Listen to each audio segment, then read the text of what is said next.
सात फेरे अग्नीच्या साक्षीने भाग 22. मागील भागात. तुला एकदा सांगितलेलं समजत नाही का, की मला भूक नाही म्हटलं ते? नाही जेवायचं मला. तुला जेवायचं असेल तर तू जाऊन जेव. त्याने केतकीने धरलेल्या हाताला जोरात झटका दिला आणि त्याचा हात सोडवून घेतला. पण त्या धक्क्याने केतकी मात्र त्याच्यापासून खूप लांब जाऊन पडली.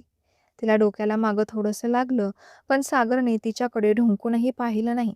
तो तसाच त्याच्या खोलीत निघून गेला. आता पुढे.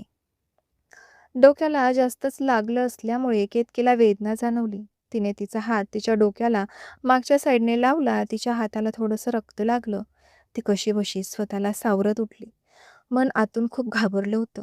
सागर पहिल्यांदाच तिच्यासोबत असा वागला होता.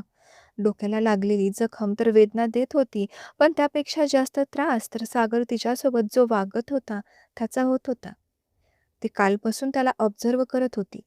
अचानक घाईघाईने बँकेत जाणे, अचानक लवकर काय येणं, घरात स्वतःला एकटं करून काय घेणं आणि आता जेवायला न येणं. नक्कीच काहीतरी घडलंय ज्याचा धक्का सागरला लागला आहे. पण काय झालं असेल असं बँकेत? आणि जर काही झालं असेल तर ते घरात कोणाला का सांगत नाहीत? ती डोक्याला हात लावून आपल्या नवऱ्याचाच विचार करत होती. "सुनबाई, काय झालं? अगं हा आवाज कसला होता?" ज्यावेळी सागरने केतकीला ढकलून दिलं होतं, त्यावेळी तिचं डोकं दरवाजावर जोरात आपटून त्याचा मोठा आवाज खाली ऐकू आला होता. त्यामुळे शेवंता आवाजाने लगेच वर निघून आली. तिने केतकीकडे पाहिलं. ती डोक्याला हात लावून उभी होती. मार जोरात लागल्यामुळे तिला नीट उभं राहताही येत नव्हतं. "अगं सुनबाई, काय झालं? तुला चक्कर येते का? पाणी आणू का?" शेवंता तिच्या जवळ तिला सावरण्यासाठी गेली तर त्यांच्या हाताला तिच्या डोक्याचं रक्त लागलं. "अरे देवा! रक्त? काय झालं तुला? अहो ऐका, वर या, सुनबाईला काहीतरी झालंय हो." शेवंता घाबरून गेल्या होत्या. त्या भीतीने मकरंदावांना मदतीसाठी बोलवत होत्या. "आई, आई अहो मी ठीक आहे. ते माझी धडक लागली आणि थोडंसंच लागले बस." तिने कसे तरी डोळे उघडून शेवंताला आधार दिला. डोक्यात वेदना होत होती, पण तिने सागरचं नाव शेवंताला सांगितलं नाही. नक्की सागरचा राग गेल्यावर ते स्वतःच सांगतील सगळं, असं बोलून तिने गप्प राहण्याचा निर्णय घेतला होता. "अगं हे काय थोडं आहे का? चांगलंच लागले की. आणि जरा हळू चालायचं. तरी किती सांगते तुला घाईत कामं करू नका म्हणून. तुला तरी काय बोलू? तुझ्या एकटीच्या मागं एवढं काम आहे." शेवंताला केतकीच्या अवस्थेवर दया येत होती. खरंच होतं. नीता कामाला कसलाच हात लावत नव्हती आणि बिचारी केतकी दिवसभर काम करत होती. तिला लागलेलं पाहून शेवंताचं काळीज गलबलून आलं. "चल तू खाली अगोदर, तुला मलमपट्टी करते." शेवंताने तिच्या दंडाला पकडून तिला खाली आणलं आणि डोक्याला पट्टी केली. 2-4 दिवस असेच निघून गेले. सागर घरात मिक्स होत नव्हता. त्याला जेवण जात नव्हतं. घरात कोणाशी बोलावं वाटत नव्हतं. आज 4 दिवस झाले तो केतकीसोबतही काही बोलत नव्हता. घरात त्याची सर्वजण विचारपूस करायचे, पण तो घरात कोणाला काहीच सांगत नव्हता. केतकी मात्र त्याच्या अशा वागण्याने दुःखी होत होती. आज रात्री यांना नक्की जाब विचारायचा. तिने मनाशी निर्णय घेतला. शेवटी मी पण यांची बायको आहे. मलाही सगळं माहीत असायला हवं. अधिकार आहे माझा त्यांना बोलण्याचा. ती रूममध्ये झोपायला गेली आणि दार बंद केलं.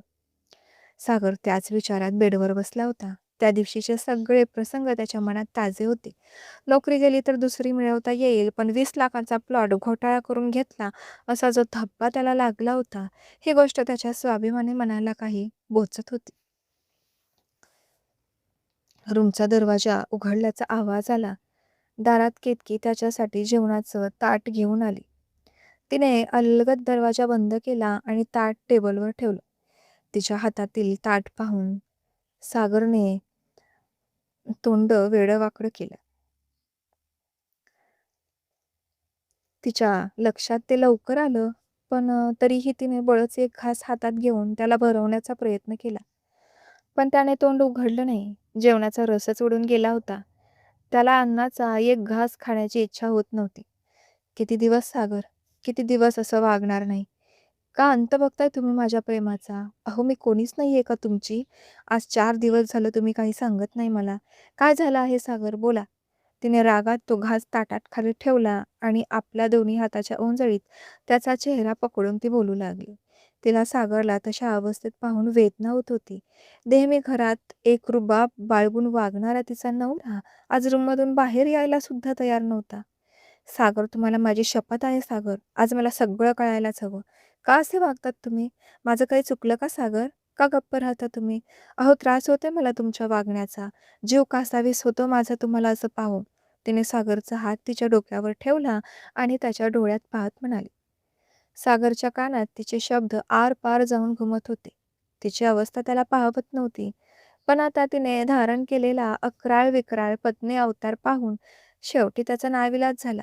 जर आपण सगळं सत्य केतकीला सांगितलं आणि जर तिचाही सगळ्यांप्रमाणे आपल्यावर विश्वास नाही बसला तर?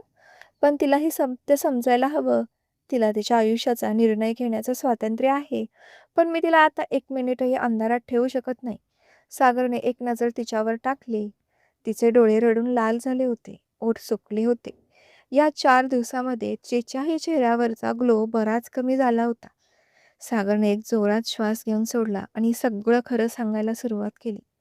कसा तो बँकेतून बाहेर सिटीमध्ये गेला, कसं जिमेल आला, कसे पुरावे त्याच्याविरुद्ध सापडले. अगदी एक ना एक गोष्ट सागरने केतकीला सांगायला सुरुवात केली.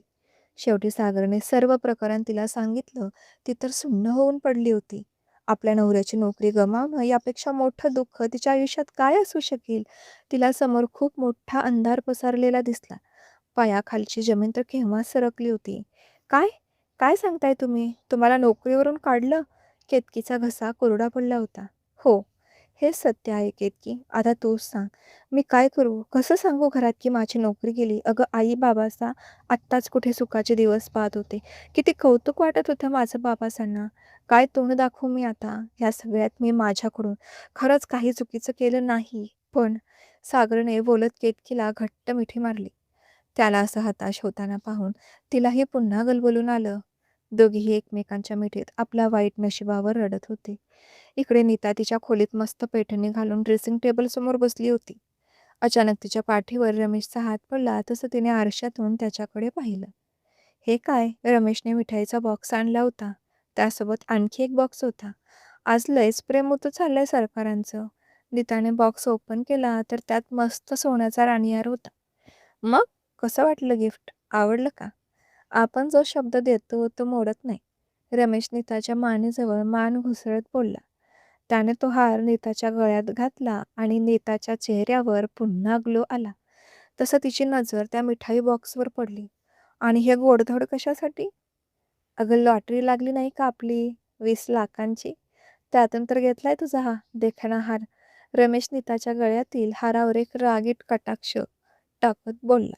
आणि तिला क्लिक झालं सागरची नोकरी का गेली ते. याचा अर्थ फासा तुम्ही टाकला तर? होय. आणि आता पुढचा फासा पण लवकरच टाकायचा आहे. तेव्हा तर कोंबडी हातात येईल. रमेशच्या बोलण्याचा अर्थ नीताला समजला. दोघेही त्या खोलीत ड्रेसिंग टेबल समोर एकमेकांजवळ येऊन जोरजोरात हसत होते. तर मग मैत्रिणींनो, काय होईल सागरच्या आयुष्यात? त्याच्या नोकरी जाण्यामागे खरा हात रमेशचा होता की सागर स्वतःच त्याला जिम्मेदार होता? जर या सगळ्या गोष्टींच्या मागे रमेशचा हात असेल तर मग त्याचं समाधान का झालं नाही? का अजून तो पुढे काही गेम खेळण्याच्या मार्गावर आहे? असा कोणता डाव तो सागरच्या आयुष्यात घेऊन येणार आहे, ज्यामुळे सागर पुन्हा अडचणीत येईल? पाहत रहा मन माझे यूट्यूब चॅनेलवर. आणि हो, चॅनेलवर नवीन असाल तर सबस्क्राईब करा, जेणेकरून येणाऱ्या नवीन भागाचं नोटिफिकेशन सगळ्यात अगोदर तुम्हाला मिळेल.